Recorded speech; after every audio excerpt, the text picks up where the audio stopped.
솔직히 말해서 한국은 일본이나 중국에 비해 한 수 아래 아니냐? 미국 국방부, 펜타곤의 고위 관계자들 사이에서는 공공연하게 돌던 이야기였습니다. 그들에게 한국은 그저 다루기 쉽고 미군 없이는 홀로 서기 힘든 예측 가능한 동맹국일 뿐이었죠. 하지만 20년 경력의 베테랑 전략 분석관인 로버트 밀러가 서울 잠입 취재 후 가져온 기밀 보고서 하나가 워싱턴의 공기를 완전히 바꿔놓았습니다. 주한미군 감축을 주장하던 강경파들조차 입을 다물게 만든 충격적인 보고서.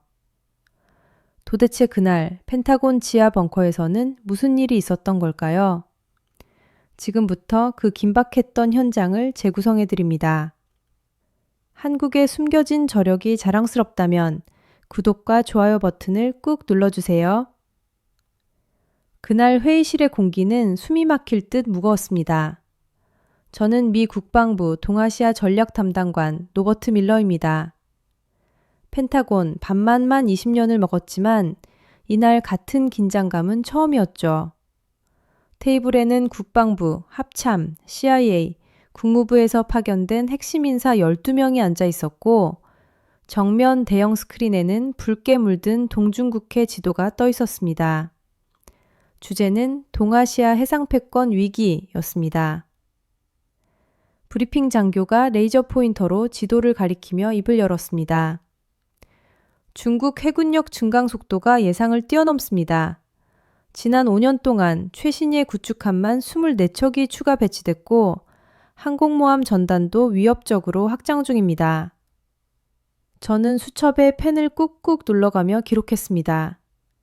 중국의 해군력은 단순한 방어를 넘어 팽창을 노리고 있었으니까요. 그때 CIA 국장이 날카롭게 질문을 던졌습니다. 일본 쪽 상황은 어떻소? 화면이 바뀌며 일본 열도 주변에 데이터가 떴습니다. 일본 역시 재무장에 속도를 내고 있습니다. 평화헌법 해석을 변경해 공격 능력을 확보했고 방위비 예산도 GDP의 2%까지 대폭 늘릴 계획입니다. 회의실은 찬물을 끼얹은 듯 조용해졌습니다.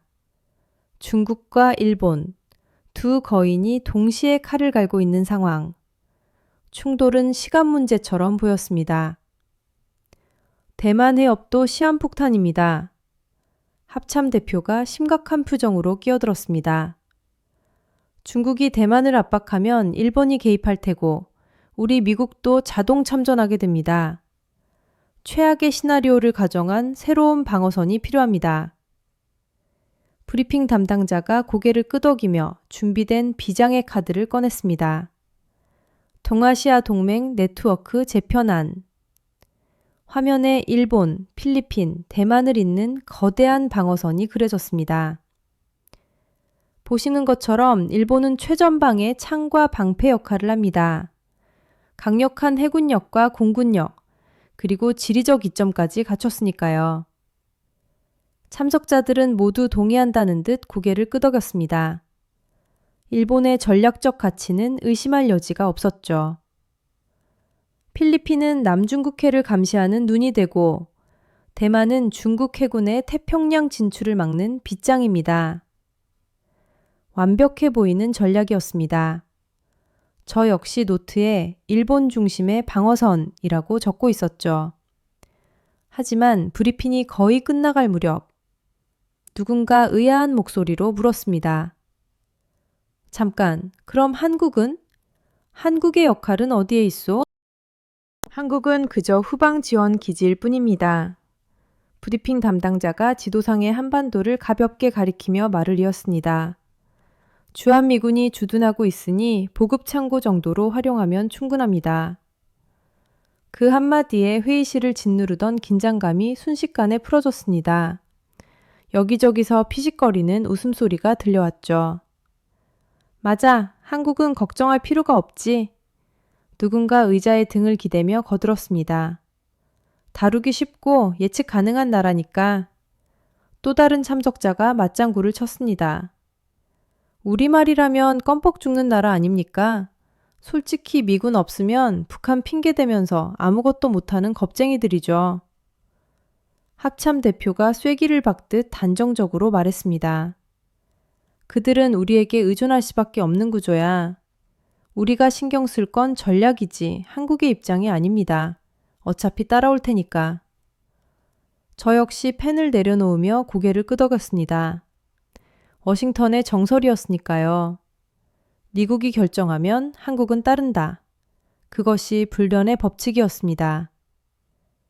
그런데 그때였습니다.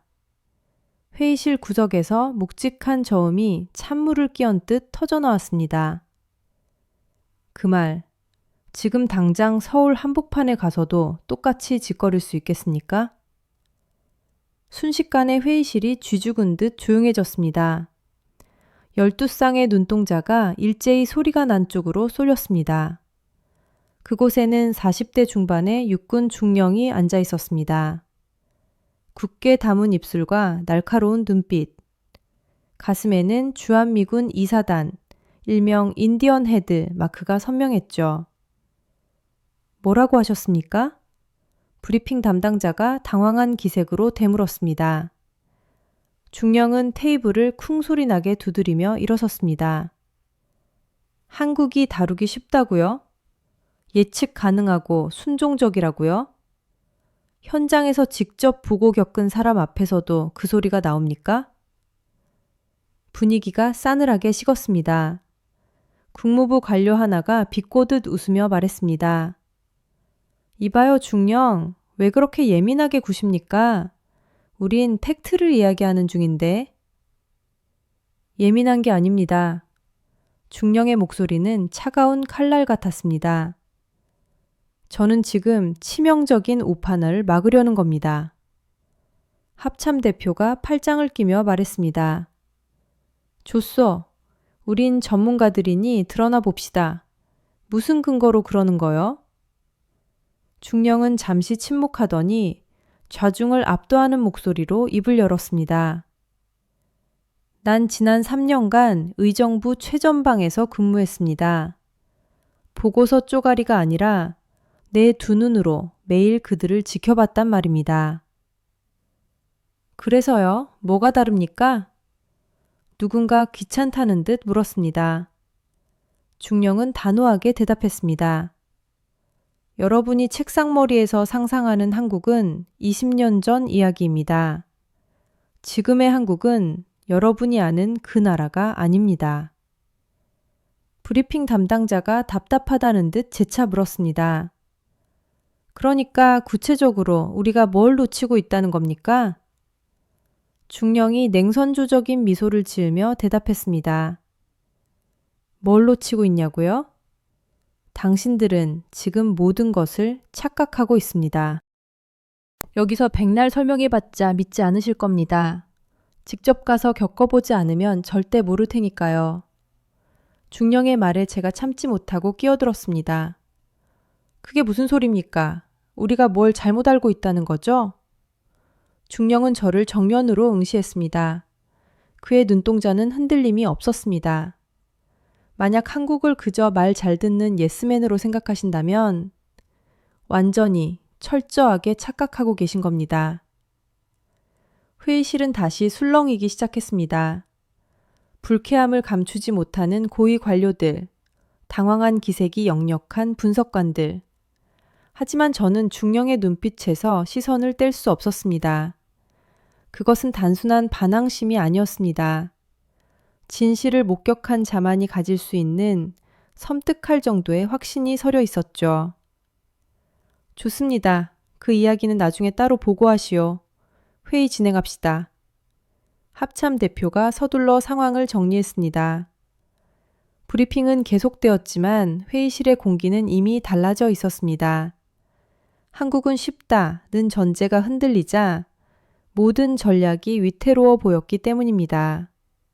저는 펜을 굴리며 멍하니 앉아 있었습니다. 완전히 착각하고 계신 겁니다. 중령의 그 한마디가 귓가에 맴돌아 도저히 집중할 수가 없었죠. 회의가 끝나자마자 저는 중령을 붙잡으려 했지만 그는 이미 바람처럼 사라진 뒤였습니다. 복도 끝으로 사라지는 그의 뒷모습은 무언가 거대한 비밀을 짊어진 듯 무거워 보였습니다. 그날 밤 저는 집으로 돌아와서도 종처럼 잠을 이룰 수 없었습니다. 소파에 앉아 노트북을 켜고 펜타곤 내부망에 접속해 한국 관련 기밀 문서들을 닥치는 대로 뒤졌습니다. 하지만 결과는 뻔했습니다. 혈맹, 안보 의존국, 협조적인 파트너. 수십 년간 반복되어 온 낡은 수식어들 뿐이었죠. 새로운 정보는 어디에도 없었습니다. 도대체 뭘 본 거지? 저는 노트북을 덮고 창밖의 워싱턴 야경을 바라보았습니다. 화려한 불빛 속에 감춰진 진실이 있는 것만 같았습니다. 회의실에서 모두가 당연하게 여겼던 약소국 한국의 이미지가 중령의 경고 한마디에 산산조각 나고 있었습니다. 저는 메모장을 꺼내 거칠게 휘갈겨 썼습니다. 한국은 정말 우리가 아는 그 나라인가? 우리가 놓치고 있는 결정적인 변수는 무엇인가? 그 중령은 왜 그토록 분노했는가? 질문이 꼬리에 꼬리를 물수록 호기심은 걷잡을 수 없이 커졌습니다. 이대로는 안 되겠다 싶었죠. 저는 결심했습니다. 내일 날이 밝는 대로 그 중령을 찾아가야겠다고. 그가 숨기고 있는, 아니 우리가 애써 외면해온 진짜 한국의 모습을 반드시 알아내야만 했습니다. 며칠 뒤 저는 국방부로부터 긴급 하달된 러시아 우크라이나 전쟁 장기화에 따른 미군 전력평가 프로젝트에 투입되었습니다. 하지만 제 머릿속 한구석에는 여전히 그날 회의실의 장면이 가시처럼 박혀 있었습니다. 헤인즈 중령의 서늘한 눈빛과 완전히 착각하고 계신 겁니다. 라는 경고가 환청처럼 들려왔죠. 하지만 감상에 젖어 있을 틈은 없었습니다. 눈앞에 산더미처럼 쌓인 전황 데이터를 분석해야 했으니까요. 가장 먼저 눈에 들어온 것은 처참한 전차 손실 데이터였습니다. 러시아군은 2,000대 이상, 우크라이나군도 500대가 넘는 전차를 잃었습니다. 위성사진 속 들판은 그야말로 강철의 무덤이었습니다. 포탑이 날아가고 측면이 뚫리고 검게 그을린 채 버려진 전차들. 현대전의 참혹한 민낯이었죠. 포병 전력 소모율은 더 충격적이었습니다. 러시아는 하루 2만 발, 우크라이나는 6천 발. 양측이 쏟아붓는 화력은 상상을 초월했습니다. 계산기를 두드려 보니 등골이 서늘해졌습니다.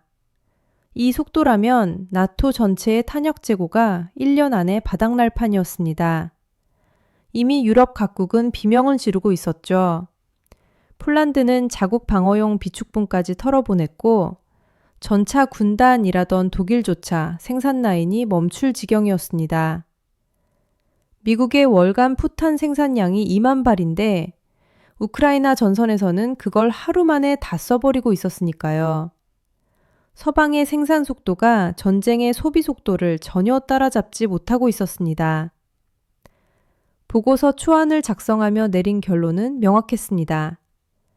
현대전의 승패는 화려한 첨단 무기가 아니라 결국 지속 능력에서 갈린다는 것.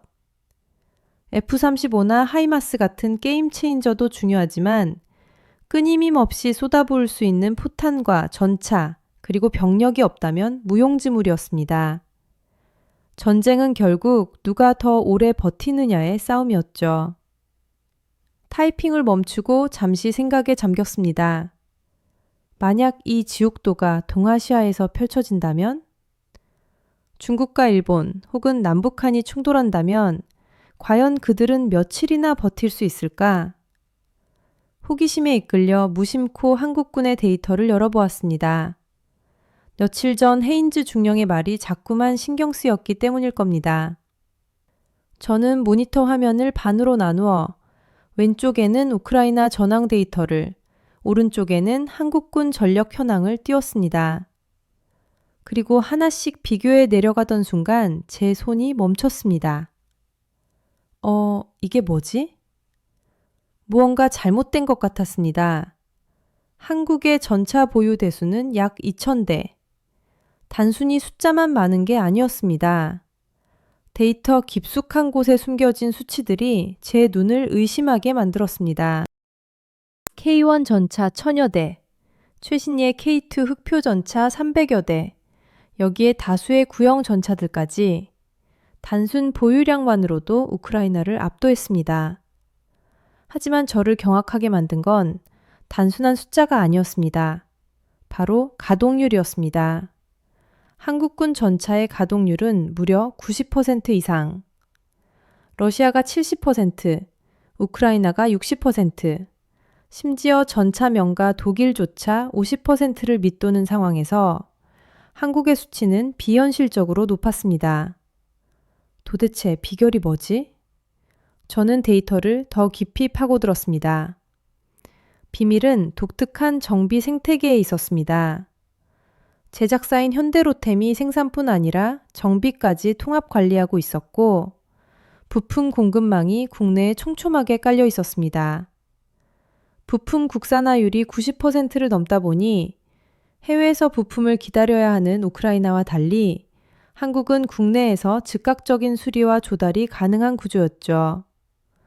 전시 상황에서도 멈추지 않는 불사조 같은 시스템이었습니다.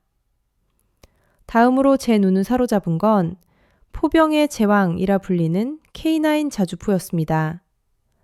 1,000문이 넘는 압도적인 보유량도 놀라웠지만 진짜 충격은 지속 사격 능력에 있었습니다.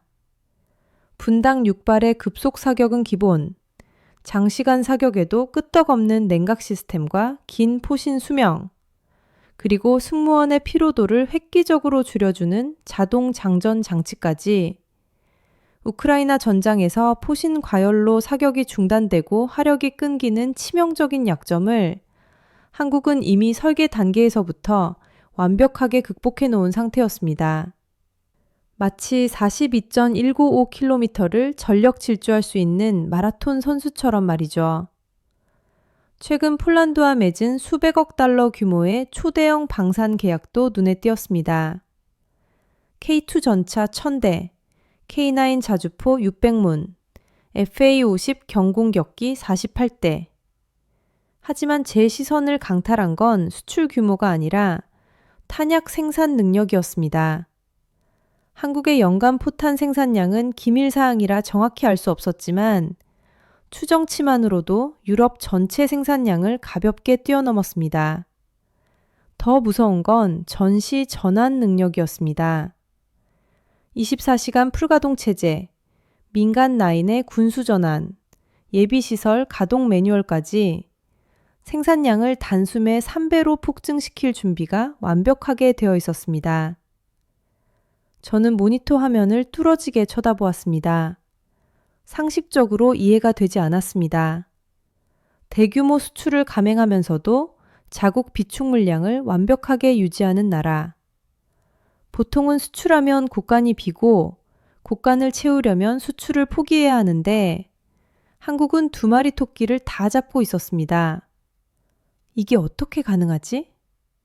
저는 홀린 듯 한국의 생산시설 현황 지도를 열었습니다. 한화 에어로스페이스, LIG 넥스원, 현대로템, 풍산, 한국 방산을 이끄는 거대 민간 기업들의 명단이 화면을 채웠습니다. 그런데 이들의 생산 구조는 기이할 정도로 독특했습니다. 평시에는 화학제품, 전자기기 등 민수용 제품을 생산하다가 유사시에는 즉각 군수 생산 라인으로 전환할 수 있는 하이브리드 시스템을 갖추고 있었던 겁니다. 법적으로 강제된 이 시스템 덕분에 한국은 버튼 하나만 누르면 거대한 군수 공장으로 변신할 수 있었습니다. 저는 의자 깊숙이 몸을 파묻으며 긴 한숨을 내쉬었습니다. 머릿속이 복잡하게 얽혀들었습니다. 한국의 국방 설계는 단순히 승리를 위한 것이 아니었습니다. 그들은 끝나지 않는 전쟁, 즉 무한한 소모전을 가정하고 있었습니다. 끊임없이 쏘고, 고치고, 보급하는, 마치 영원히 멈추지 않는 기계처럼 말이죠. 지금 우크라이나 전쟁이 딱 그런 꼴이었습니다. 단기전으로 끝날 줄 알았던 전쟁이 2년 넘게 이어지며 서방 세계의 탄약고를 갉아먹고 있었죠. 서방은 이런 소모전을 전혀 예상하지 못했습니다. 생산 라인은 멈췄고 재고는 바닥났으며 우크라이나 전선은 포탄이 없어 침묵해야 했습니다. 하지만 한국은 달랐습니다. 휴전이라는 특수한 상황 속에서 언제든 재개될 수 있는 장기전을 지난 70년간 준비해 온 겁니다. 병력 동원 체계는 더욱 경이로웠습니다. 300만 명이 넘는 예비군이 매년 실전 훈련을 받고 동원령 선포 48시간 이내에 완전 무장 상태로 전선에 투입될 수 있는 시스템. 우크라이나가 개전 후 허둥지둥 병력을 모으느라 겪었던 혼란과는 차원이 달랐습니다. 민방위 훈련, 대피소 시스템, 비상물자 비축까지 한국 사회 전체가 거대한 요새나 다름없었습니다. 보급체계 역시 상상을 초월했습니다. 군과 민간의 경계가 없었습니다. 전쟁이 터지면 민간 트럭은 수송 차량으로, 물류 창고는 보급기지로, 병원은 야전병원으로, 공장은 병기창으로 즉시 전환됩니다. 이 모든 것이 법으로 정교하게 명시되어 있었죠. 다른 나라들에게 전쟁이 비상사태라면 한국에게 전쟁은 언제든 일어날 수 있는 상수였습니다. 문득 며칠 전 회의실에서 분노하던 헤인즈 중령의 얼굴이 스쳐 지나갔습니다. 완전히 착각하고 계신 겁니다. 이제야 그 말의 무게를 실감할 수 있었습니다. 우리는 한국을 너무나도 모르고 있었습니다. 다음 날 아침 저는 곧장 헤인즈 중령을 찾아 나섰습니다. 인사기록을 뒤져 알아낸 그의 소속은 합참 작전기획부. 저는 망설임 없이 그곳으로 향했습니다. 어젯밤 한국의 데이터를 파헤치느라 뜬 눈으로 밤을 지새웠습니다. 머릿속은 엉킨 실타래처럼 복잡했습니다. 헤인즈 중령이 회의실에서 내뱉었던 놓치고 있다는 말. 데이터상으로 무언가 심상치 않은 징후는 포착했지만 그 실체가 무엇인지 명확히 잡히지 않았습니다. 결국 해답은 그에게 직접 듣는 수밖에 없었죠. 수화기 너머로 긴 침묵이 흘렀습니다. 헤인즈 중령님, 국방부 동아시아 담당 제임스 코너입니다. 며칠 전 회의에서 뵈었죠? 잠시 후 경계심 섞인 목소리가 들려왔습니다. 기억합니다. 무슨 일로 전화하셨습니까? 저는 최대한 정중하게 용건을 꺼냈습니다. 우크라이나 전황을 분석하다 우연히 한국 데이터를 보게 되었습니다. 중령님의 경고가 계속 뇌리에 맴돌더군요. 잠시 뵙고 싶습니다. 짧은 웃음소리와 함께 그가 답했습니다. 이제야 흥미가 생기셨나 보군요. 좋습니다. 오후 3시 제 사무실로 오시죠. 오후 3시 합참 건물 4층 작전기획부. 복도를 걷는 내내 묘한 긴장감이 감돌았습니다. 문을 두드리자 굵직한 목소리가 저를 맞이했습니다. 헤인즈 중령은 자리에서 일어나 단단한 군인의 손으로 악수를 청했습니다. 앉으시죠. 창가 쪽 작은 테이블에 마주 앉은 저는 곧바로 노트북을 꺼내들었습니다. 시간 내주셔서 감사합니다. 바로 본론으로 들어가겠습니다. 저는 준비해온 데이터를 화면에 띄웠습니다. 전차 가동률 90%, 압도적인 탄약 생산 능력, 민군 통합 병참 시스템, 제가 밤새 씨름했던 그 비정상적인 수치들이었죠. 이것 좀 봐주십시오. 제가 분석한 한국군 데이터입니다. 상식적으로 이해가 안 되는 부분들이 너무 많습니다. 헤인즈 중령은 화면을 쓱 훑어보더니 피식 웃음을 터뜨렸습니다. 마치 예상했다는 듯한 반응이었죠. 이제야 제대로 보셨군요. 그가 의자 등받이에 몸을 기대며 말을 이었습니다. 회의실에서 다들 한국을 다루기 쉬운 나라라고 떠들 때 제가 왜 그렇게 화를 냈는지 아십니까? 그게 얼마나 터무니없는 헛소리인지 저는 이미 알고 있었기 때문입니다. 이 데이터들 때문입니까? 제가 대묻자 그는 고개를 저으며 의미심장한 표정을 지었습니다. 데이터는 빙산의 일각일 뿐입니다. 당신이 본 건 껍데기에 불과해요. 진짜 한국의 모습은 그 숫자 너머에 있습니다. 데이터는 그저 시작일 뿐입니다. 진짜 한국은 현장에 가봐야만 보입니다. 헤인즈 중령은 창밖 먼 곳을 응시하며 말을 이었습니다. 저는 의정부 미 이사단에서 작전 참모로 3년을 보냈습니다. 한국군과 밥 먹듯이 훈련하고 작전을 짰죠. 그때 깨달았습니다. 한국 군사력의 진짜 비밀은 최신형 전차나 자주포 따위가 아니라는 것을요. 저는 노트를 펼치고 그의 입술을 주시했습니다. 그럼 무엇입니까? 헤인즈 중령이 몸을 앞으로 기울이며 낮고 단호한 목소리로 말했습니다. 그들에게 전쟁은 훈련이 아닙니다. 생활 그 자체입니다. 생활이라니요? 제가 대묻자 그가 설명을 시작했습니다. 미군에게 전쟁은 시뮬레이션이고 매뉴얼이며 비상사태입니다. 하지만 한국은 다릅니다. 전쟁의 공포와 대비가 일상 속에 DNA처럼 박혀 있습니다. 제가 처음 한국에 갔을 때 충격을 받은 게 뭔지 아십니까? 대규모 야간 훈련이 벌어지는데도 도시는 평온 그 자체였다는 겁니다. 미국이었다면 교통통제에 민원 폭주에 난리가 났겠죠. 그런데 한국 시민들은 탱크가 지나가도 헬기가 머리 위를 날아다녀도 눈 하나 깜짝 안 합니다. 어릴 때부터 민방위 훈련을 받고 군복 입은 군인들을 보며 자랐으니까요. 그들에게 전쟁 준비는 특별한 이벤트가 아니라 숨 쉬는 것처럼 당연한 일상인 겁니다.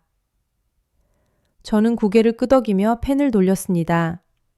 며칠 전 데이터에서 봤던 전시 동원 체계가 머릿속에서 퍼즐처럼 맞춰지는 기분이었습니다. 중령님, 데이터상으로는 민간 자원 동원 계획이 완벽해 보였습니다만 그게 실전에서도 정말 작동합니까? 서류상의 계획일 뿐인 경우가 많지 않습니까?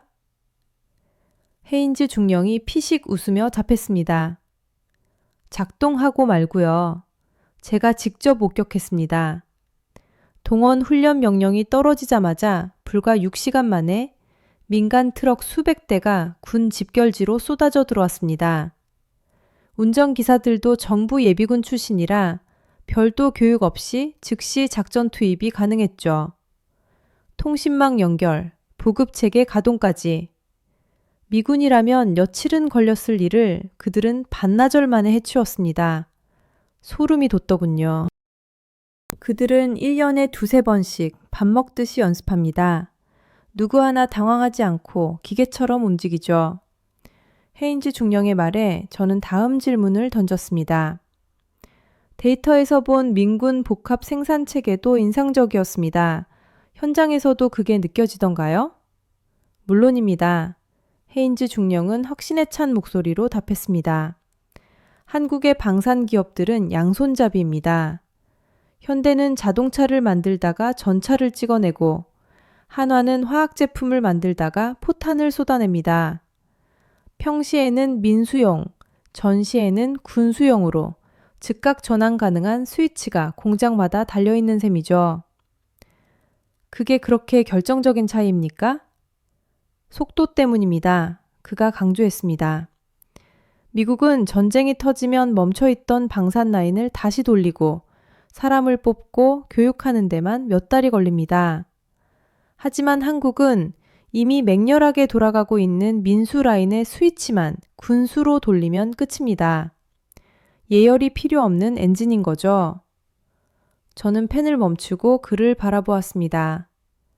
결국 중령님 말씀은 한국에게 전쟁은 비상사태가 아니라 상수라는 겁니까? 정확합니다. 헤인즈 중령이 책상을 탁 치며 동의했습니다. 서울에서 불과 50km 떨어진 곳에 적의 포구가 열려 있습니다. 대양 건너편에서 전쟁을 구경하는 미국과는 차원이 다릅니다. 그들에게 전쟁은 만약이 아니라 언제든입니다.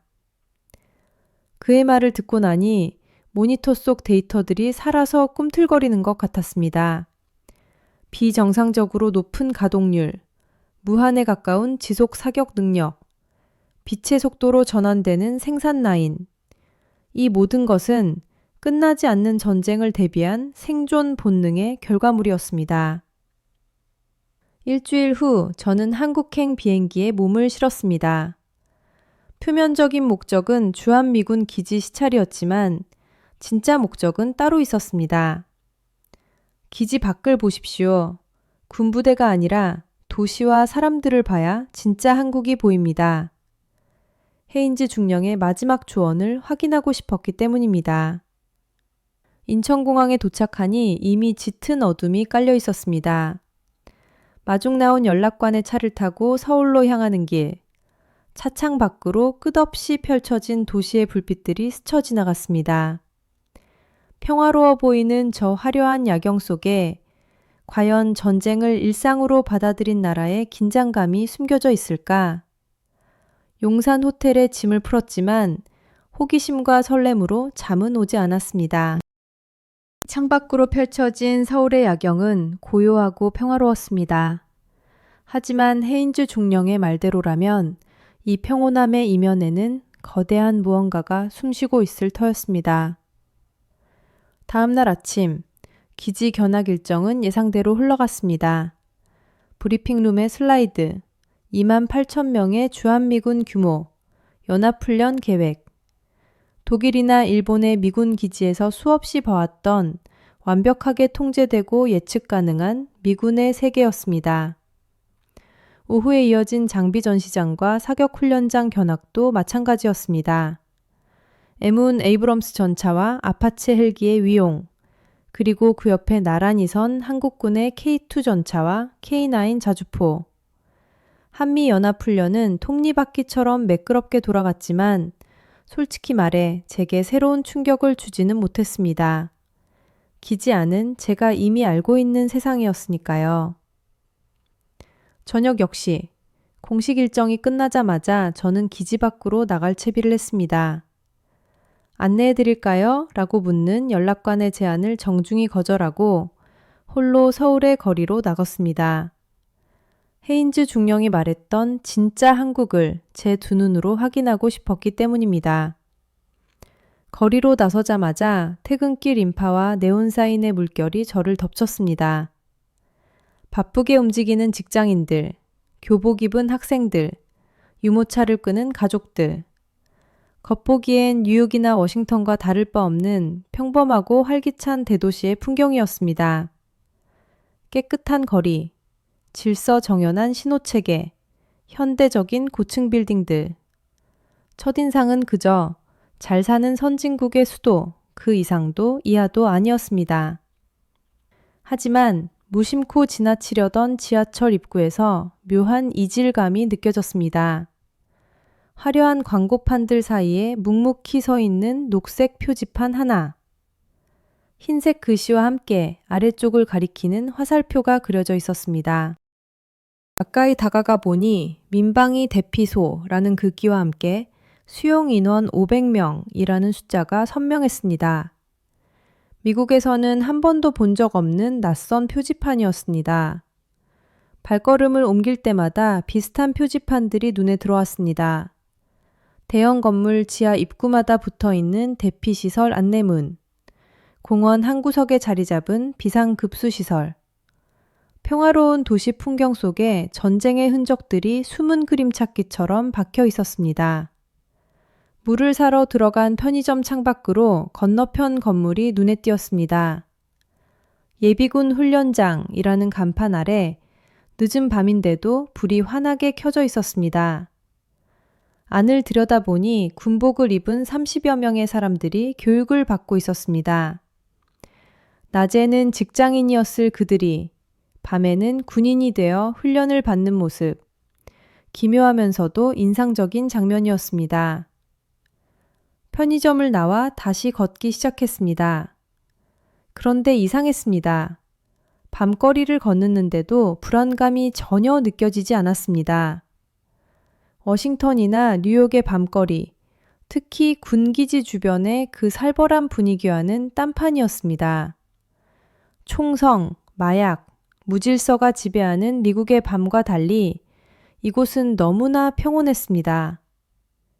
밤 몇 시가 넘은 시각에 젊은 여성이 이어폰을 꽂고 조깅을 하고 아이들이 부모 없이 편의점을 드나들고 노인들이 공원 벤치에서 담소를 나누는 풍경이라니. 저는 잠시 멈춰서서 주변을 다시 둘러보았습니다. 대피소 표지판과 예비군 훈련장 같은 전쟁의 징후들과 밤거리를 활보하는 시민들의 평화로운 일상이 공존하는 기묘한 모순. 하지만 그 순간 머릿속에서 번개처럼 스치는 생각이 있었습니다. 이 모순이야말로 한국의 진짜 힘이 아닐까? 해인질 중령의 말이 뇌리를 스쳤습니다. 전쟁 준비가 특별한 게 아니라 일상이다.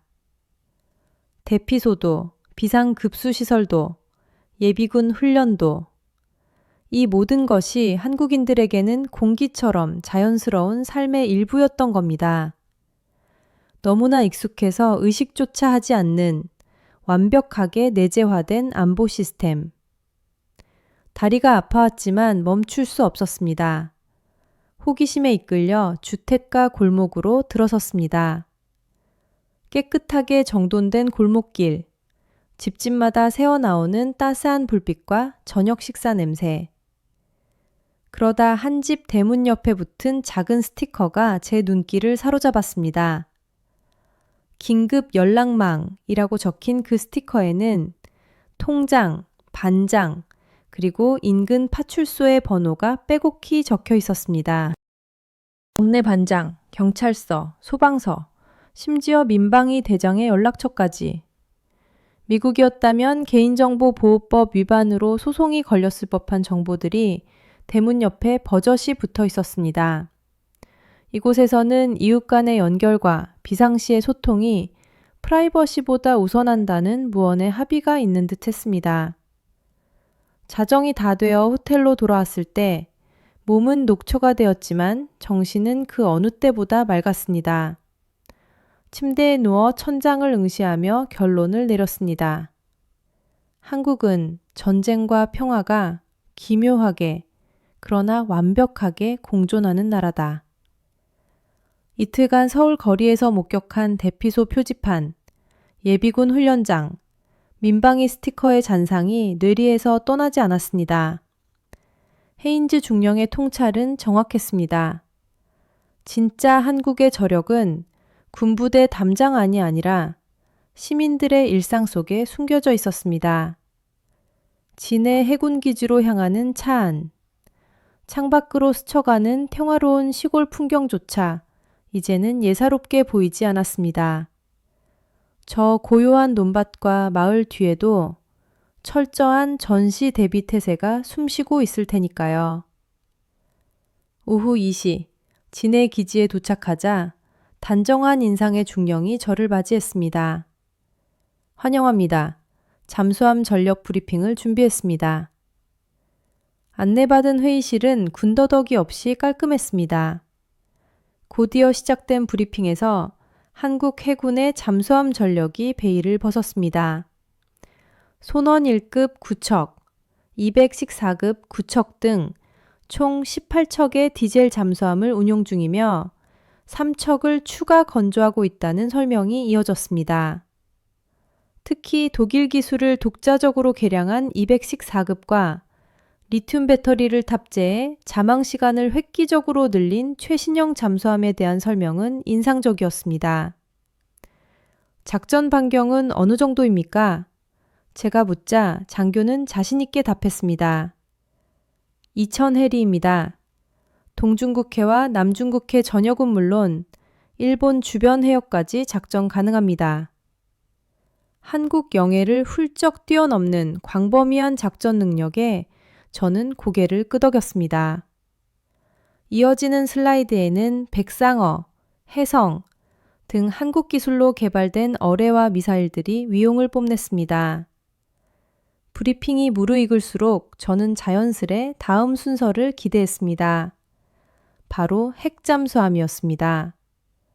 보통 이 정도 수준의 해군력을 갖춘 나라라면 을의 핵추진 잠수함 도입 계획이나 그 필요성을 역설하기 마련이니까요. 하지만 브리핑은 제 예상을 빗나갔습니다. 주변국들의 상황을 고려하면 핵잠수함은 필수적인 의제였습니다.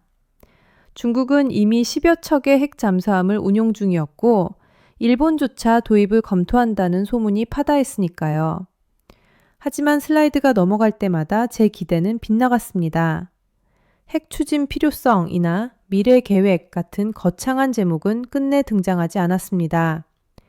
대신 작전 능력이라는 제목 아래 건조한 문장들만이 화면을 채웠습니다.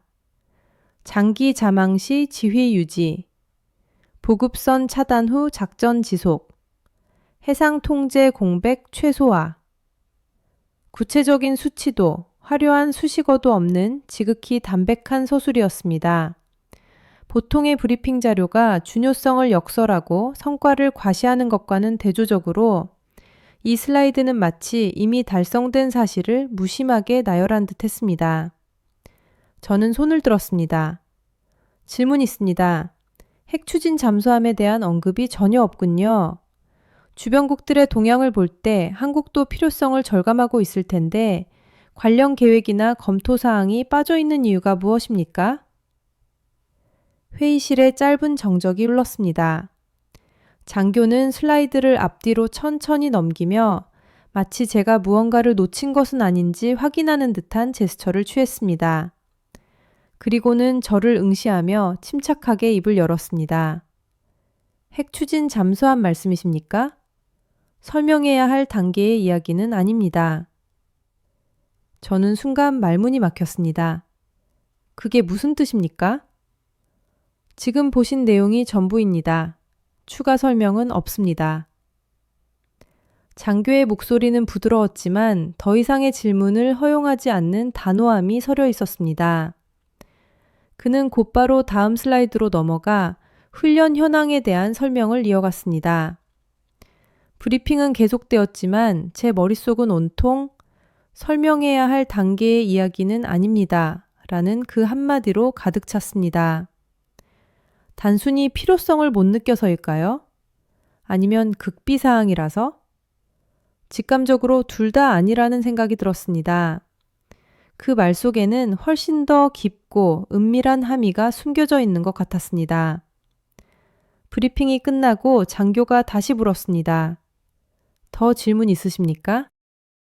아까 그 답변 말입니다. 설명할 단계가 아니다 라는 게 정확히 무슨 뜻입니까? 저는 집요하게 파고들었습니다. 이미 결정이 났다는 겁니까? 아니면 아예 고려조차 안 한다는 겁니까? 장교는 긍정도 부정도 아닌 묘한 미소만을 남긴 채 침묵했습니다. 그 침묵은 그 어떤 웅변보다 강력했습니다.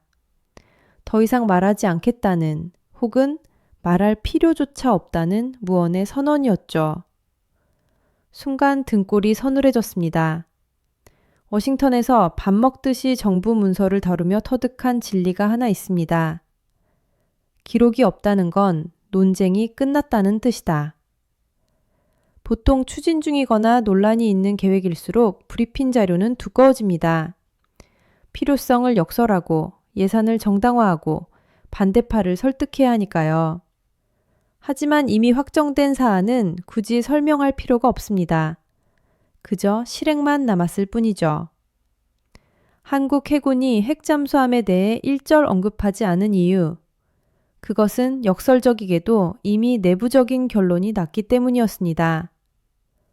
저는 아까 그 슬라이드를 다시 떠올렸습니다. 장기 자망 시 지휘 유지, 보급선 차단 후 작전 지속, 해상 통제 공백 최소화. 이제야 그 문장들의 진짜 의미가 보였습니다. 이것은 디젤 잠수함의 재원이 아니었습니다. 명백한 핵 잠수함 운용 교리였습니다. 이주가 한계인 디젤 잠수함으로는 불가능한 장기 자망, 연료 보급 없이 수개월을 버티는 작전 지속 능력, 교대 공백을 최소화하는 해상 통제. 이 모든 조건은 오직 핵 추진 잠수함만이 충족시킬 수 있는 것들이었습니다. 호텔방에 돌아와 노트북을 켰지만 충격은 가시지 않았습니다. 한국은 이미 결정을 내렸습니다. 설명도, 과장도, 변명도 없는 그 짧은 듯 문장들 속에 섬뜩할 정도로 냉철한 의지가 숨겨져 있었던 겁니다. 장기 자망 시 지위 유지, 보급선 차단 후 작전 지속, 해상 통제 공백 최소화. 노트북 화면에 다시 타이핑한 그 문장들을 뚫어지게 쳐다보았습니다. 평소라면 이 정도 브리핑으로 충분했을 겁니다. 워싱턴으로 돌아가 일주일이면 그럴듯한 보고서를 완성했겠죠. 하지만 이번엔 달랐습니다. 헤인즈 중령의 모든 걸 놓치고 있다는 일갈이 귓가에 맴돌았습니다. 데이터와 브리핑, 화려한 장비 전시. 지금까지 제가 본 건 빙산의 일각, 아니 껍데기에 불과했습니다. 진짜는 그 너머, 더 깊은 곳에 숨겨져 있었습니다. 다음 날 아침, 저는 공식 일정에 없던 도박을 감행했습니다. 주한미군 작전기획부에 전화를 걸어 단도직입적으로 요구했습니다. 국방부 제임스 코너입니다. 한국군 독자 작전 능력 평가 자료를 보고 싶습니다. 미군 지원 없이 전쟁 초기 단계에서 한국군이 단독으로 얼마나 버틸 수 있는지 분석한 시나리오 말입니다. 수화기 너머로 긴 침묵이 흘렀습니다. 연락관의 숨소리조차 멈춘 듯 했습니다. 그런 자료는 매우 민감합니다. 보안 등급도 높고요. 상부 승인이 필요합니다. 국방부 선임 분석관 자격으로 요청합니다. 동아시아 전략 재평가 프로젝트의 핵심 자료입니다. 저는 물러서지 않았습니다. 잠시 후 키보드 두드리는 소리와 서류 넘기는 소리가 들려오더니 연락관의 목소리가 다시 들렸습니다. 승인되었습니다. 오후 3시 용산기지로 오십시오. 단, 자료 반출과 사진 촬영은 절대 불가합니다. 현장 열람만 가능합니다. 알겠습니다. 눈으로 보고 머리로 기억하겠습니다. 오후 3시 용산기지 작전기획부. 삼엄한 보안 절차를 거쳐 들어선 건물 내부는 적막했습니다. 굳게 닫힌 사무실 문들과 블라인드가 내려진 창문들. 긴 복도급, 연락반이 안내한 회의실 문이 열리자 저는 마침내 그 민감한 진실과 마주할 준비를 마쳤습니다. 작은 방 안에는 책상 하나와 의자 2개뿐, 창문조차 없었습니다. 책상 위에는 기밀, 취급주의, 열람 후 반납이라는 붉은색 경고 문구가 선명한 파일 3개가 놓여 있었습니다. 여기서만 보시고 메모는 수기로만 가능합니다. 사진 촬영은 절대 금지입니다. 연락관이 나가고 문이 닫히자 방 안에는 희미한 환풍기 소리만이 감돌았습니다. 첫 번째 파일, 한국군 독자 방어 시나리오. 묵직한 두께만큼이나 내용은 충격적이었습니다. 미군 증원 72시간 이상 지연, 한국군 단독 초기 대응, 주한미군 최소 개입. 시나리오는 북한의 전면 공격 시 한국군의 대응을 시간대별로 정교하게 묘사하고 있었습니다. 놀랍게도 미군의 역할은 정보 제공과 후방 지원에 국한되어 있었고 실제 전투는 오롯이 한국군이 주도했습니다. 1군과 3군이 전방을, 이 작전사령부가 후방을 책임지며 해군과 공군 역시 독자적인 작전을 수행하는 구조였습니다. 미군의 지원 없이도 전쟁을 수행할 수 있도록 완벽하게 설계된 자립형 방어 체계였습니다. 두 번째 파일, 한국군 지속 전투 능력 평가. 이곳에는 더 구체적인 수치들이 담겨 있었습니다. 검은색으로 가려진 부분 사이로 드러난 탄약 보유량은 상상을 초월했습니다. 수십만 발의 포탄, 수천 기의 미사일, 수억 발의 소총탄. 연료 비축량은 한 달 이상의 작전을 보장했고 48시간 내에 100만 명의 예비 병력을 집결시킬 수 있는 동원 능력은 경이로울 정도였습니다. 계산기를 두드려 보니 한국군은 보급이 끊긴 상태에서도 최소 2주 이상을 단독으로 버틸 수 있다는 결론이 나왔습니다. 하지만 진짜 충격은 세 번째 파일, 미군 개입 시점별 전황 분석에 있었습니다. 미군의 개입 시점과 예상 결과를 분석한 표를 보는 순간 저는 숨이 턱 막혔습니다. 미군 증원이 72시간 지연되어도 전선 유지 가능. 이것은 단순한 방어가 아니었습니다. 한국군은 이미 미군의 도움 없이도 스스로를 지킬 수 있는, 아니 그 이상을 해낼 수 있는 괴물 같은 전력을 감추고 있었던 것입니다. 물론 피해 규모는 커질 것입니다. 사상자는 늘어나고 장비 손실은 확대되며 일부 전선에서는 후퇴가 불가피할지도 모릅니다. 하지만 핵심은 전선 붕괴가 없다는 점이었습니다. 서울 방어선은 건재할 것이며 주요 거점 또한 지켜줄 것입니다. 심지어 미군 증원이 일주일이나 지연되는 최악의 시나리오에서도 한국군은 완전히 무너지지 않았습니다. 마지막 페이지의 결론 문장을 저는 3번이나 곱씹어 읽었습니다. 한국군은 미군이 빠진 상황을 전제로 이미 계산을 끝내놓았다. 그 아래 이어진 부연 설명은 더욱 충격적이었습니다. 한국군 작전 계획은 미군 지원을 기대하되 의존하지 않음. 독자 방어 능력을 기본으로 하며 미군은 증강 요소로 간주함. 미군 부재 시에도 작전 지속 가능하도록 설계됨. 따라서 주한미군의 역할은 필수가 아닌 선택으로 제정해 가능. 의자 등받이에 몸을 기댄 채 저는 혼란스러운 머릿속을 정리하려 애썼습니다. 워싱턴의 회의실에서 우리는 한국을 미군 없이는 생존 불가능한 의존 국가로, 다루기 쉬운 동맹으로 치부했습니다. 하지만 진실은 정반대였습니다. 한국은 이미 미군 없이도 생존할 수 있는 독자적인 생존 방정식을 완성해 놓고 있었습니다.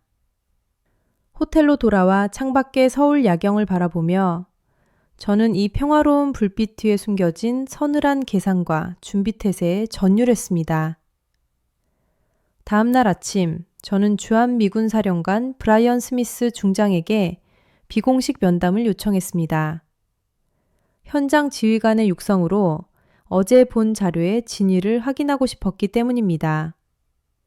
오전 10시 사령관실에서 마주한 스미스 중장은 건장한 체격의 50대 군인이었습니다. 국방부에서 오셨다고 들었습니다. 무엇이 궁금하십니까? 어제 작전기획부에서 한국군 독자 작전 능력 평가 자료를 열람했습니다. 솔직히 놀랐습니다. 한국군이 미군 없이도 상당 기간 버틸 수 있다는 분석이더군요. 사령관님께 묻고 싶습니다. 만약 미군 증원이 지연된다면 한국은 정확히 얼마나 버틸 수 있습니까? 스미스 중장은 망설임 없이 마치 수없이 되뇌어 본 질문인 듯 즉답했습니다. 생각보다 오래 버틸 겁니다. 최소 2주, 조건이 좋다면 최대 한 달까지도 가능합니다. 한 달이라니요? 저는 믿기지 않아 되물었습니다. 현대전에서 한 달은 영겁과도 같은 시간입니다. 네, 물론 피해는 막대할 겁니다. 사상자와 장비 손실은 피할 수 없겠죠. 하지만 전선은 유지될 겁니다. 탄약 비축량, 병력 규모, 그리고 무엇보다 동원 체계가 완벽하니까요. 그렇다면 주한미군의 존재 이유는 무엇입니까? 우리가 여기 있는 이유가 뭡니까? 스미스 중장은 진지한 눈빛으로 저를 응시했습니다. 좋은 질문입니다. 사실 그게 제가 부임 후 가장 깊이 고민했던 문제입니다.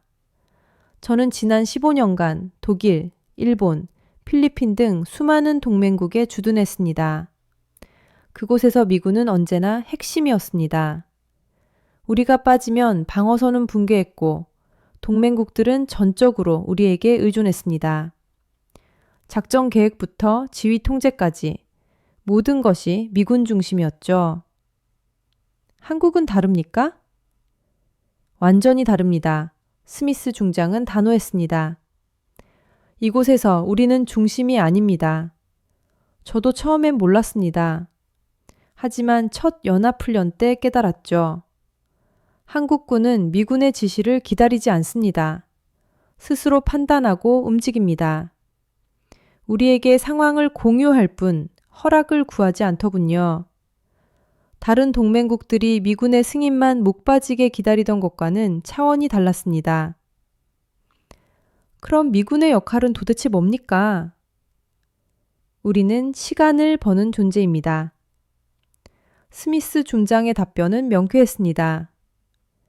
한국군이 초기 방어를 전담하며 싸우는 동안 우리는 태평양 함대와 본토 증원군을 불러들입니다. 우리가 도착할 때까지 한국군이 버텨주는 겁니다. 즉, 우리가 대신 싸워주는 게 아니라 함께 싸우기 위해 합류하는 구조입니다.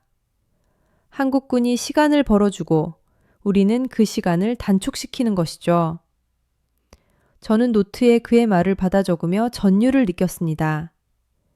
우리가 버텨주는 게 아니라 우리가 도착할 때까지 그들이 버틴다. 이것은 단순한 역할 분담이 아니었습니다. 한미 동맹의 본질을 꿰뚫는 그리고 한국군의 진짜 실력을 증명하는 결정적인 증언이었습니다. 만약 한국군이 버티지 못한다면 우리가 아무리 빨리 도착해도 소용없습니다. 이미 전선은 붕괴되었을 테니까요. 스미스 중장의 말은 제 머릿속을 강타했습니다. 지금까지 우리가 믿어왔던 상식, 즉 미군이 한국을 지켜준다. 한국은 미군의 보호 없이는 생존할 수 없다. 는 통념이 산산조각 나는 순간이었습니다. 진실은 정반대였습니다. 한국이 먼저 버텨내고 미군이 도착할 때까지 시간을 벌어주는 구조였습니다. 한국은 보호받는 존재가 아니라 스스로 생존을 증명하는 주체였습니다. 중장님, 그렇다면 한국은 더 이상 미군의 보호 대상이 아니라는 말씀입니까? 스미스 중장은 잠시 침묵하더니 신중하게 입을 열었습니다. 보호 대상이라는 표현은 더 이상 유효하지 않습니다. 한국은 스스로 싸울 능력을 갖춘 나라입니다. 우리는 그들을 돕는 것이지 대신 싸워주는 게 아닙니다. 한국군이 주도하고 우리가 지원하는 다른 동맹국들과는 차원이 다른 구조입니다. 그럼 한국을 어떻게 정의해야 합니까? 작전 파트너입니다. 그의 목소리엔 확신이 차 있었습니다. 동등한 파트너죠. 일방적인 수혜 관계가 아니라 각자의 몫을 해내며 함께 싸우는 전우입니다. 저는 작전 파트너라는 단어를 노트에 꾹꾹 눌러 적었습니다.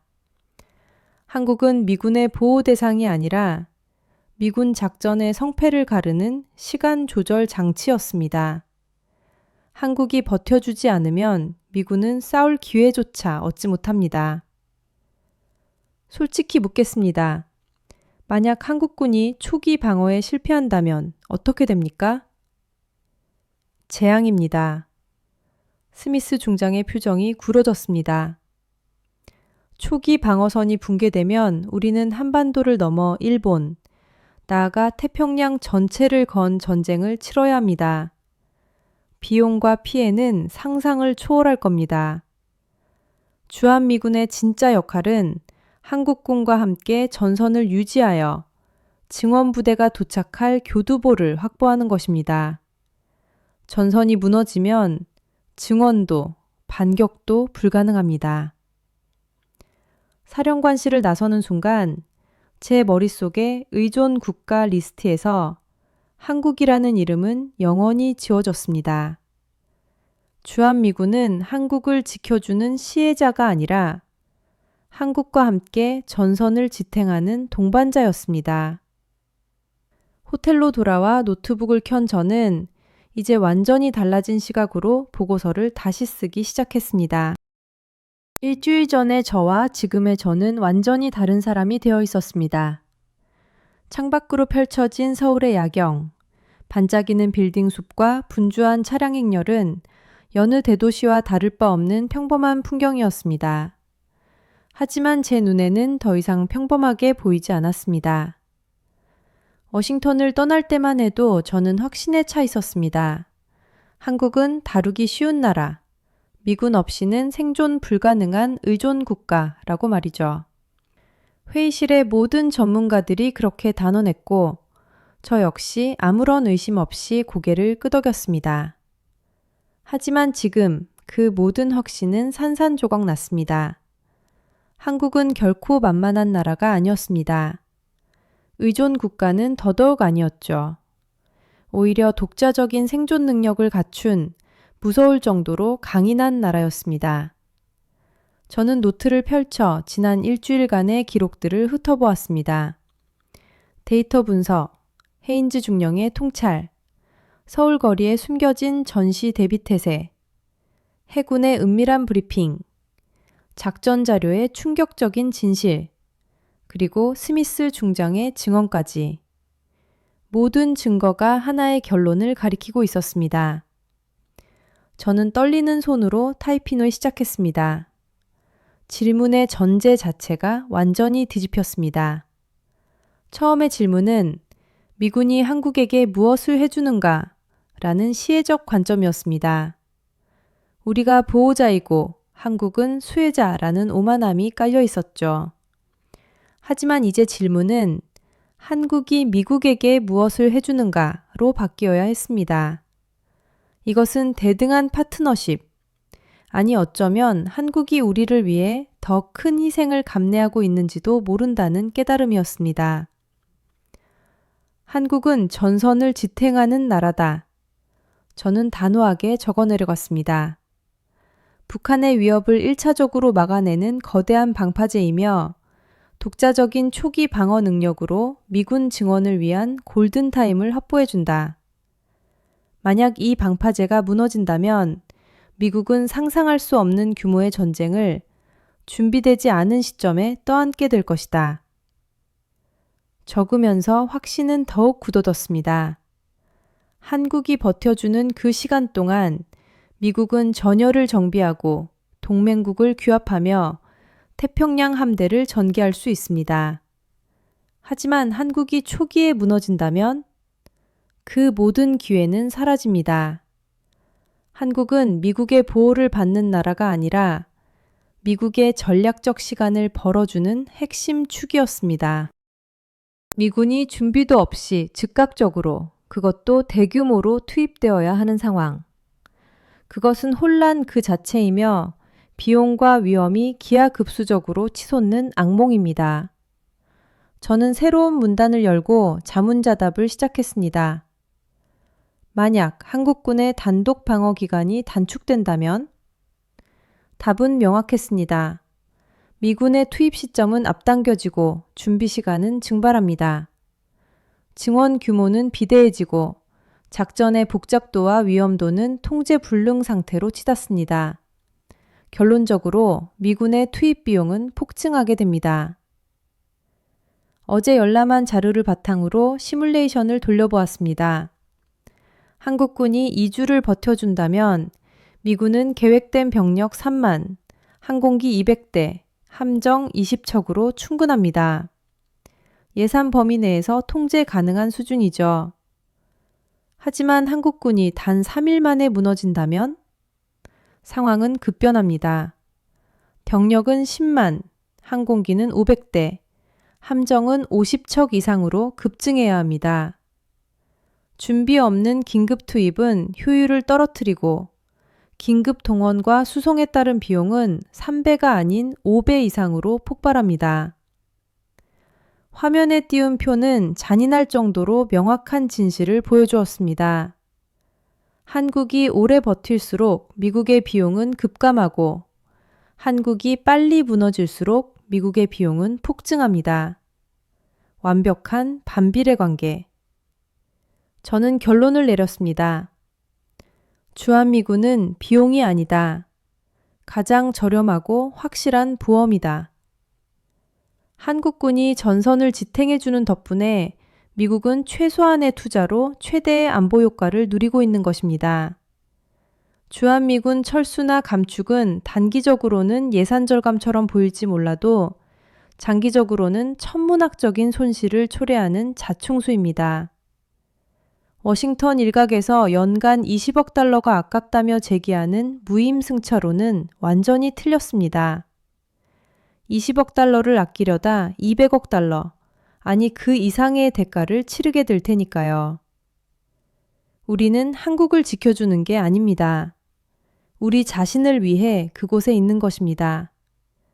한국이 무너지면 우리는 더 큰 전쟁, 더 많은 피, 더 막대한 세금을 감당해야 합니다.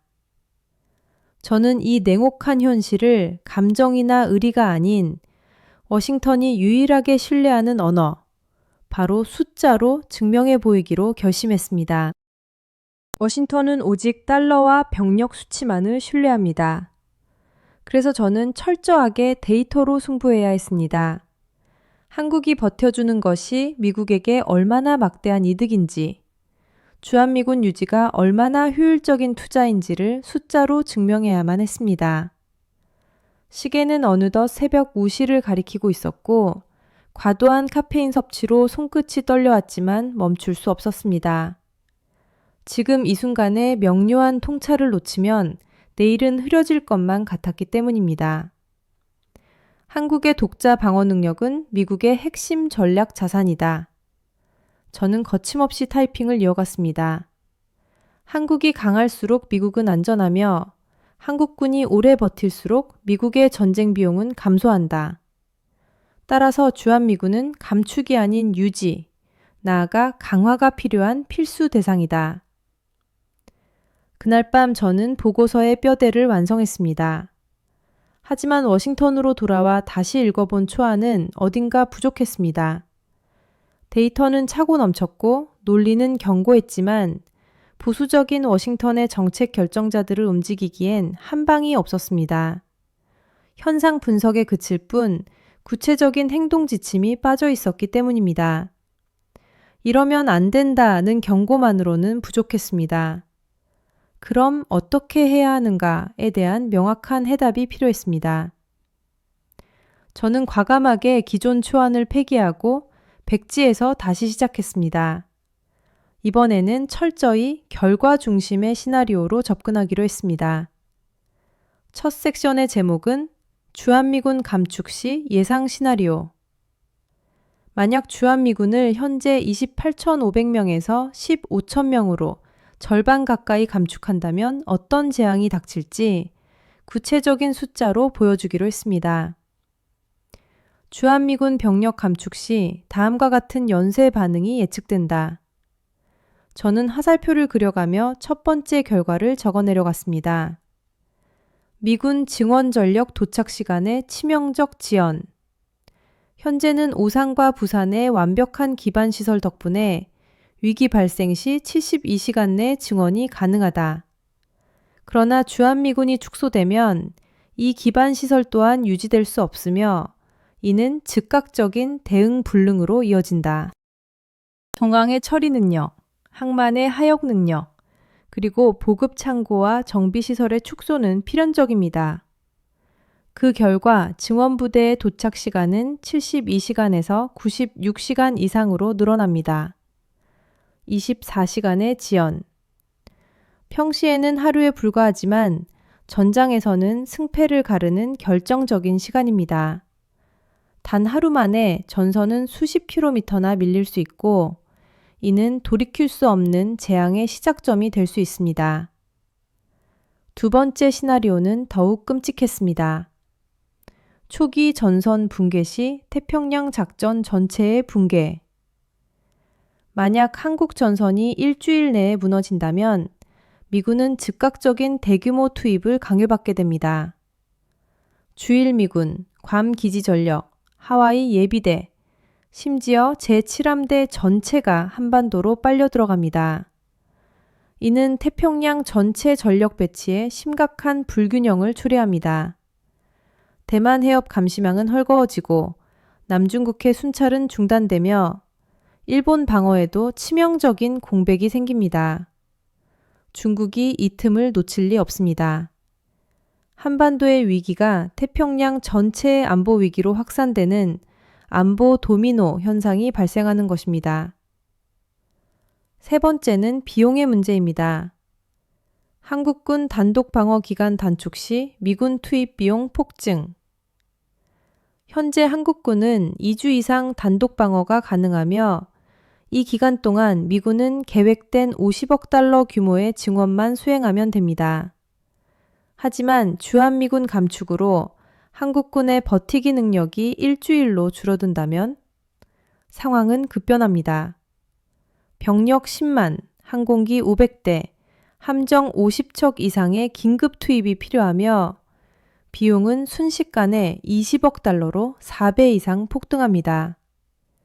긴급 동원에 따른 비효율까지 감안하면 실질 비용은 천문학적입니다. 숫자는 거짓말을 하지 않습니다. 주한미군 연간 유지 비용 20억 달러를 아끼려다 전쟁 발발 시 단 한 번에 10년치 예산인 200억 달러를 쏟아부어야 하는 꼴입니다. 저는 이 세 가지 시나리오를 표로 정리하며 결론을 내렸습니다. 주한미군 감축은 단기적인 예산 절감일 뿐 장기적으로는 명백한 전략적 자살행위다. 우리는 푼돈을 아끼려다 시간과 공간, 그리고 막대한 국부를 잃게 될 것이다.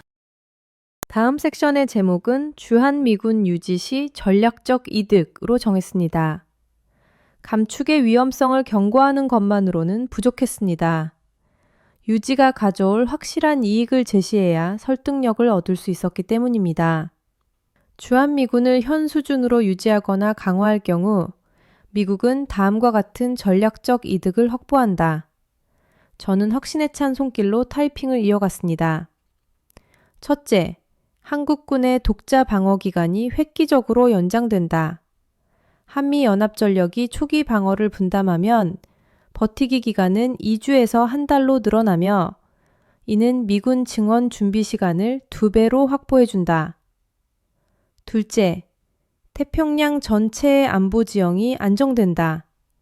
한국 전선이 견고하면 대만, 남중국해, 일본 등 타 지역의 전력 공백 없이 중국을 효과적으로 견제할 수 있다.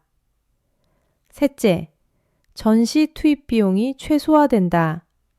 계획된 증원만으로 충분하므로 긴급 동원에 따른 천문학적 비용 낭비를 막고 50억 달러 선에서 전쟁 비용을 통제할 수 있다. 논리는 완벽했습니다. 감축은 손해, 유지는 이득. 양쪽의 명암을 확실하게 대비시켰습니다. 결론은 명확하다. 주한미군은 비용이 아닌 가장 효율적인 투자다. 연간 20억 달러로 200억 달러의 리스크를 해지하는 10배의 레버리지 효과를 가진다. 감축은 절약이 아닌 낭비이며 유지는 부담이 아닌 이익이다. 다음 날 아침 동아시아 담당 동료들이 모인 부서 회의실. 테이블 위에는 붉은 펜 자국이 선명한 제 보고서가 놓여 있었습니다. 코너, 보고서는 잘 봤어. 한 동료가 조심스럽게 입을 열었습니다. 데이터는 훌륭하지만 결론이 너무 급진적이야. 주한미군 감축 반대를 이렇게 노골적으로 주장하면 정치적 역풍을 맞을 수 있어. 윗선에서 불편해할 거야. 하지만 숫자가 증명하지 않습니까? 저는 즉각 반박했습니다. 감축 시 비용이 4배 폭증한다는 건 명백한 팩트입니다. 톤 말이 맞아. 좀 더 중립적인 톤이 필요해. 다른 동료가 거들었습니다. 감축의 장점과 유지의 단점도 함께 언급해서 균형을 맞추는 게 어때? 그래야 보고서가 객관적으로 보일 거야. 이건 균형의 문제가 아닙니다. 저는 단호하게 잘라 말했습니다. A는 명백한 손해고 B는 확실한 이득입니다. 억지스러운 기계적 중립은 오히려 진실을 왜곡할 뿐입니다. 하지만 동료들은 여전히 윗선이 원할 선택지를 걱정하고 있었습니다. 한 가지 답만 제시하면 반발을 살 수 있어. 여러 옵션을 나열하고 장단점을 비교하는 게 안전해. 첫 번째 동료가 다시 한번 우려를 표했습니다. 저는 보고서를 손가락으로 톡톡 두드리며 답했습니다. 선택지는 이미 여기 있습니다. 감축 시나리오와 유지 시나리오. 두 가지 경우의 결과를 모두 보여줬으니까요. 선택은 그들의 몫입니다. 다만 분석가로서 제 권고는 명확합니다. 유지해야 한다는 것이죠. 회의실에 잠시 정적이 흘렀습니다. 그때 세 번째 동료가 침묵을 깼습니다. 난 코너 의견에 동의해. 이 정도 데이터면 충분히 설득력 있어. 오히려 더 강하게 밀어붙여야 해. 애매하게 쓰면 묻혀버릴 거야. 명확해야 임팩트가 있지. 맞아. 네 번째 동료도 거들었습니다. 우리는 분석가야. 팩트를 제시하는 게 우리 일이지 정치적 눈치를 보는 건 우리 몫이 아니잖아. 데이터가 이렇게 말하고 있는데 우리도 그대로 써야지. 다섯 번째 동료는 중립적인 입장이었습니다. 일단 제출해 보자고. 반응 보고 수정해도 늦지 않아. 지금 너무 고민할 필요 없어. 의견은 정확히 반으로 갈렸습니다. 하지만 제 마음은 이미 정해져 있었습니다. 수정은 없습니다. 의견 감사합니다. 하지만 저는 원한대로 제출하겠습니다. 데이터는 명확하고 결론은 확실합니다. 정치적 고려는 제 소관이 아닙니다. 회의가 끝난 후 저는 보고서를 최종 점검했습니다. 오타를 잡고 그래프를 정렬하고 한국에서 수집한 모든 자료와 인터뷰, 데이터베이스의 출처를 꼼꼼히 각주로 달았습니다. 표지에는 한국 독자 방어 능력 재평가 및 주한미군 전략적 가치 분석이라는 길지만 정확한 부제를 달았습니다. 제출 버튼을 누르기 직전 잠시 망설임이 스쳤습니다. 이 보고서는 워싱턴의 주류 의견인 감축론에 정면으로 도전하는 폭탄이 될 것입니다. 예산 절감론자들의 반발, 상사의 불편한 시선, 어쩌면 제 경력에 흠집이 날 수도 있습니다. 하지만 저는 확신했습니다. 제가 한국에서 목격한 진실, 그리고 숫자가 증명하는 팩트는 거짓말을 하지 않습니다. 만약 제가 틀렸다면 누군가 더 나은 데이터로 반박하면 그만입니다. 하지만 지금 제가 아는 한 이것이 유일한 정답이었습니다. 저는 마우스를 클릭했습니다. 전송 완료. 주사위는 던져졌습니다. 화면에 접수 완료 메시지가 뜨고 보고서 번호가 부여되었습니다. 이제 제 보고서는 국방부의 관료주의적 사다리를 타고 차관보, 차관, 그리고 장관의 책상까지 올라갈 것입니다. 의자에 깊숙이 몸을 기대며 긴 한숨을 내쉬었습니다. 이제 남은 건 기다림뿐이었습니다. 며칠 후 첫 반응이 도착했습니다. 예상대로 예산 분석관의 날선 이메일이었습니다.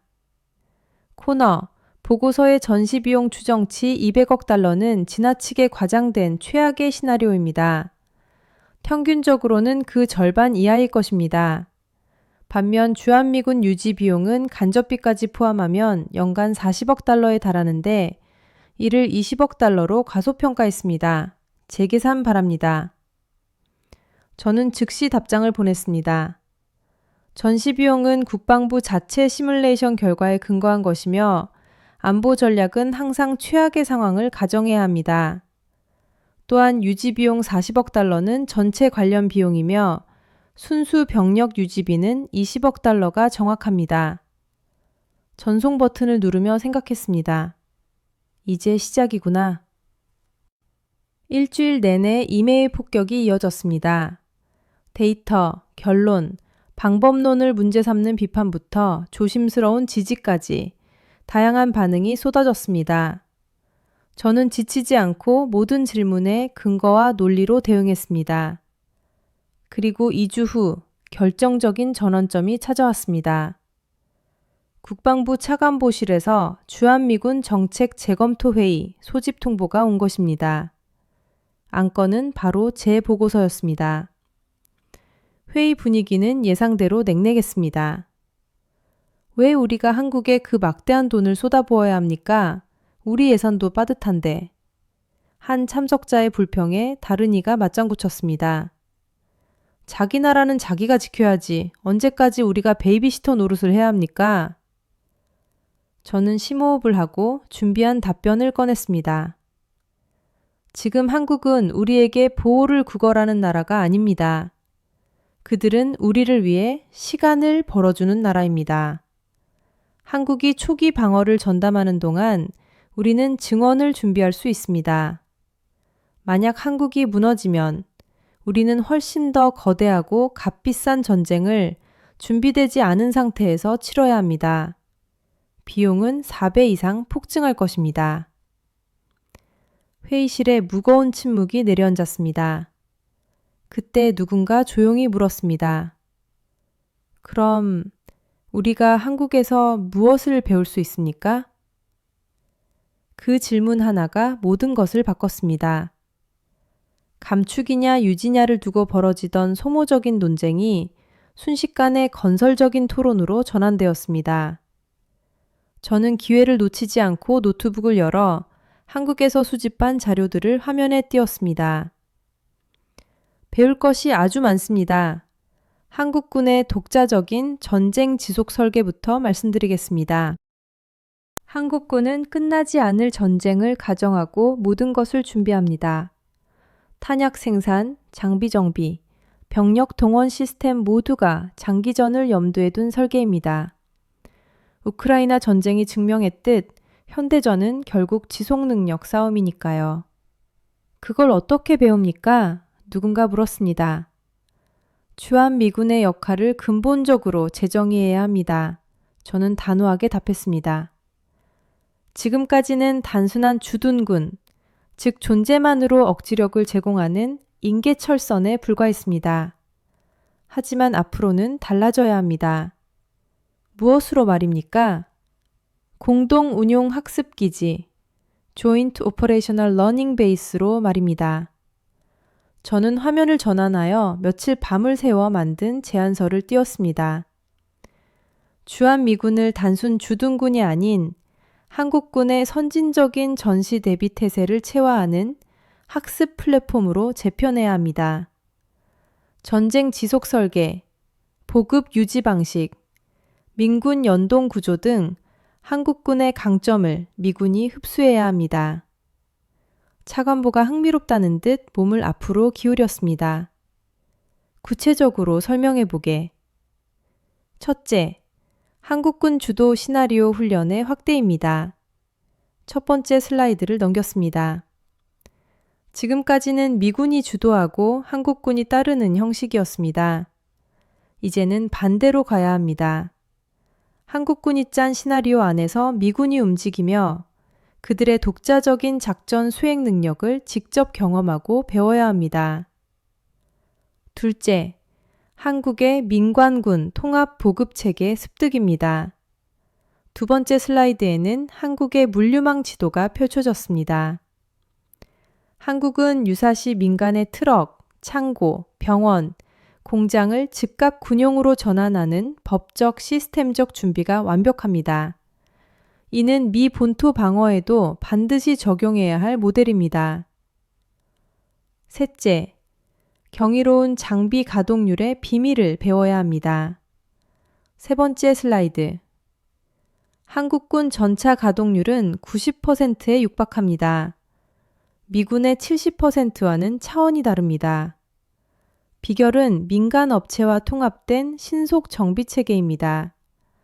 이를 벤치마킹하면 미군의 효율성도 비약적으로 상승할 것입니다. 넷째, 압도적인 탄약 생산 능력입니다. 네 번째 슬라이드에는 포탄 생산 그래프가 솟구쳐 있었습니다. 한국은 연간 유럽 전체보다 많은 포탄을 생산합니다. 민수와 군수 라인을 공유하는 유연한 생산 체계 덕분입니다. 미국이 이 방식을 도입한다면 우크라이나 지원과 같은 상황에서 겪는 탄약 부족 문제를 해결할 수 있습니다. 마지막으로 신속한 민간 동원 체계입니다. 마지막 슬라이드. 한국은 48시간 내에 100만 명의 예비 전력을 동원할 수 있습니다. 반면 미군은 일주일이 걸립니다. 한국의 예비군 시스템을 연구하면 미 본토의 방어 능력 또한 강화될 것입니다. 발표를 마치며 저는 힘주어 말했습니다. 주한미군은 더 이상 지켜주는 군대가 아니라 배우는 군대가 되어야 합니다. 일방적인 보호가 아닌 상호학습. 이것이 21세기 동맹의 진정한 모습입니다. 한국에게 배우고 우리 것을 나누며 함께 강해지는 것입니다. 회의실에는 무거운 침묵만이 감돌았고 참석자들의 시선은 화면 속 데이터에 고정되어 있었습니다. 몇몇 참석자들은 바쁘게 메모를 하고 있었고 공기의 흐름이 바뀐 것이 피부로 느껴졌습니다. 차관보가 침묵을 깨고 입을 열었습니다. 흥미롭군. 주한미군을 학습기지로 전환한다. 아주 신선한 접근이야. 하지만 실현 가능성은? 충분히 가능합니다. 저는 확신에 찬 목소리로 답했습니다. 이미 한미연합훈련이라는 틀이 존재합니다. 다만 그 방향성을 미군 주도에서 한국군 주도로 그리고 지도가 아닌 학습으로 전환하면 됩니다. 예산은? 재무 담당자가 날카롭게 물었습니다. 추가 예산은 거의 들지 않습니다. 기존 유지 비용 내에서 훈련 프로그램만 재편하면 되니까요. 오히려 한국군의 고효율 시스템을 벤치마킹함으로써 장기적으로는 미군의 운영 비용을 절감할 수 있습니다. 한국이 동의할까? 다른 참석자의 질문이 이어졌습니다.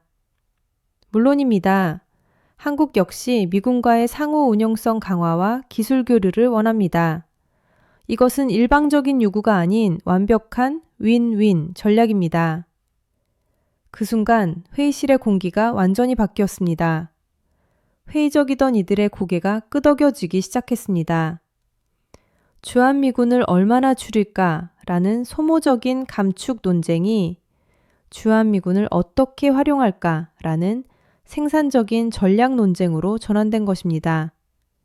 프레임의 대전환이었습니다. 차관보가 결단을 내렸습니다. 좋아. 구체적인 실행 계획을 짜오게. 기한은 한 달. 훈련 내용, 담당자, 일정까지 포함된 세부안을 가져와. 검토하겠네. 알겠습니다. 회의실을 나서자 동료가 제 어깨를 두드렸습니다. 대단했어, 코너. 프레임을 완전히 뒤집었어. 감축대 유지라는 진부한 싸움을 학습의 기회로 승화시키다니 정말 영리했어. 고마워. 하지만 이제부터가 진짜 시작이야. 실행 계획을 짜는 건 훨씬 더 복잡할 테니까. 내가 도와줄게. 나도 한국군 시스템에 관심이 많았거든. 같이 해보자고. 사무실로 돌아온 저는 새로운 파일을 열고 제목을 입력했습니다. 주한미군 역할 재정에 학습 플랫폼 전환 계획. 한 달 전만 해도 상상조차 할 수 없었던 일이 현실이 되고 있었습니다. 주한미군을 배우는 군대로 만든다는 발상. 그 후 몇 주는 폭풍처럼 지나갔습니다. 실행계획 수립, 한국 측과의 비공식 채널 가동, 예산 편성, 일정 조율. 3명의 동료가 합류하여 밤낮 없이 매달렸습니다. 그리고 한 달 후 우리는 100페이지가 넘는 방대하고도 구체적인 실행 계획서를 완성하여 제출했습니다. 주한미군 훈련 프로그램의 70%를 한국군 주도로 전환, 미군 장교 파견 프로그램 신설, 한국 방산업체 견학 정례화, 민군 통합훈련 분기별 실시, 보급체계 공동 연구. 이 모든 혁신적인 계획들이 담긴 보고서가 제출된 지 2주 후 마침내 승인이 떨어졌습니다. 예산도 통과되었습니다. 화려한 언론 브리핑이나 기자회견은 없었지만 물밑에서는 거대한 변화의 물결이 일기 시작했습니다. 석 달 후 주한미군 사령부로부터 첫 번째 변화를 알리는 연락이 왔습니다. 주한미군 훈련 성격 변화 보고서. 파일을 열자 놀라운 내용이 눈에 들어왔습니다. 금년부터 연합훈련의 70%를 한국군 주도로 전환. 미군은 참가자 입장에서 한국군 시나리오에 따라 기동하며 한국군의 작전 방식, 지휘체계, 보급 시스템을 학습하고 분기별 평가를 실시함. 종이 위의 계획이 현실로 구현되는 순간 저는 저도 모르게 미소를 지었습니다. 6개월 후 도착한 두 번째 보고서는 더욱 놀라웠습니다. 한국군 주도 시나리오 확대. 미군 장교들이 한국군 부대에 파견되어 함께 생활하며 훈련하고 있었습니다. 한국군 연대에 배속된 미군 대위는 일주일간 한국군의 기동, 보급, 정비, 병력 관리 시스템을 밀착 체험했습니다. 보고서에 첨부된 참가 장교들의 소감문은 충격 그 자체였습니다. 한 대위는 이렇게 적었습니다. 놀라웠습니다. 한국군은 우리보다 훨씬 효율적입니다. 같은 자원으로 더 많은 성과를 냅니다. 특히 정비 체계는 경이롭습니다. 우리라면 일주일이 걸릴 장비 수리를 그들은 민간 업체와의 완벽한 협업을 통해 48시간 내에 끝냈습니다. 또 다른 중령의 기록입니다. 한국군 예비군 동원 훈련을 참관했습니다. 불과 6시간 만에 1000명의 병력이 완전 군장을 갖추고 집결했습니다. 미군 예비군과는 비교조차 할 수 없는 속도와 체계입니다. 이 시스템이 일상화되어 있다는 점이 충격적입니다. 이를 미국 본토 방어에 적용한다면 획기적인 능력 형상이 있을 것입니다. 제가 한국에서 느꼈던 전율을 그들도 똑같이 느끼고 있었습니다. 그리고 1년 후 세 번째 변화가 찾아왔습니다. 미군 장교 파견 프로그램이 정식 제도로 안착한 것입니다. 매년 100명의 미군 장교가 한국군 부대에서 3개월간 근무하며 한국군의 작전을 배우고 반대로 한국군 장교들도 미군 부대에서 기술과 경험을 공유하는 상호 교류가 활발해졌습니다. 성과는 이미 데이터로 증명되고 있었습니다. 미군 장교들은 한국에서 배운 노하우를 본토에 이식하기 시작했습니다.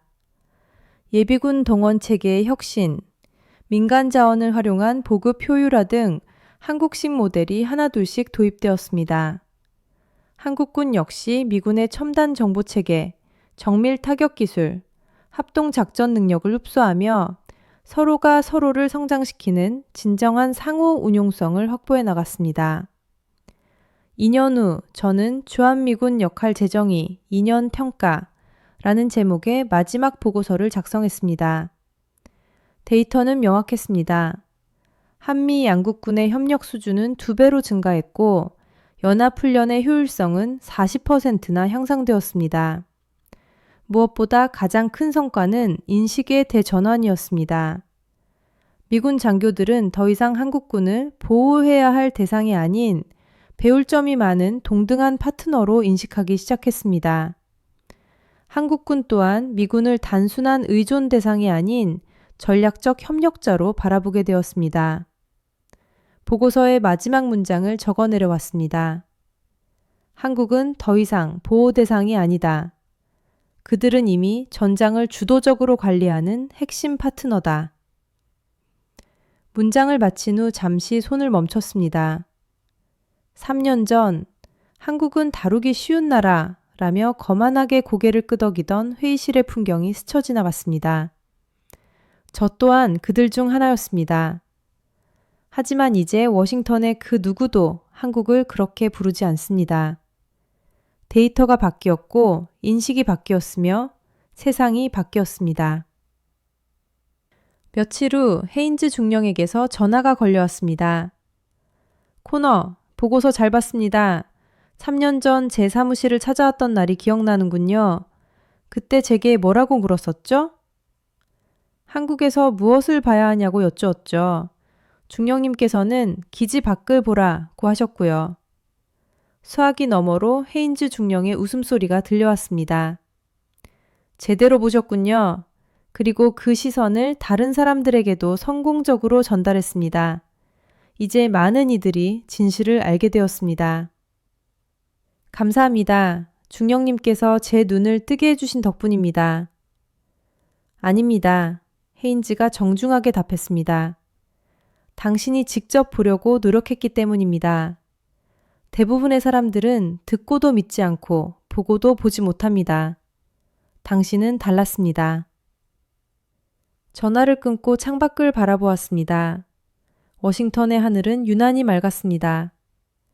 이제 제 임무는 끝났습니다. 주한미군 감축 논쟁은 사라졌고 그 자리는 협력의 고도화라는 새로운 의제가 채웠습니다. 책상 서랍 깊숙한 곳에서 3년 전의 낡은 노트를 꺼냈습니다. 첫 페이지에 휘갈겨 쓴 질문이 눈에 들어왔습니다. 한국, 정말 다루기 쉬운 나라인가? 우리가 놓치고 있는 것은 무엇인가? 이제 저는 그 답을 압니다. 한국은 결코 다루기 쉬운 나라가 아니었습니다. 한국은 스스로 싸울 줄 아는 강인한 독립국가였습니다. 우리가 오만하게 간과했던 것은 그들의 진짜 실력이었습니다. 철저한 준비태세, 놀라운 효율성, 그리고 끈질긴 지속력. 이 모든 것은 오히려 우리가 겸허히 배워야 할 덕목들이었습니다. 노트를 덮으며 저도 모르게 중얼거렸습니다. 솔직히 우리가 배워야 할 쪽이었어. 3년 전 회의실에서 헤인즈 중령이 분노를 억누르며 내뱉었던 그 말이 뇌리를 스쳤습니다. 당신들은 완전히 착각하고 있는 겁니다. 맞습니다. 우리는 거대한 착각 속에 살고 있었습니다. 하지만 이제는 다릅니다. 데이터가 증명했고 정책이 수정되었으며 무엇보다 우리의 인식이 180도 바뀌었습니다. 이제 워싱턴은 한국을 제대로 바라보기 시작했습니다. 일방적인 부호의 대상이 아닌 대등한 전략적 파트너로, 의존하는 국가가 아닌 협력하는 동맹으로, 그리고 다루기 쉬운 나라가 아닌 함께 배우고 성장하는 나라로 말입니다. 저는 낡은 노트를 다시 서랍 깊숙이 넣었습니다.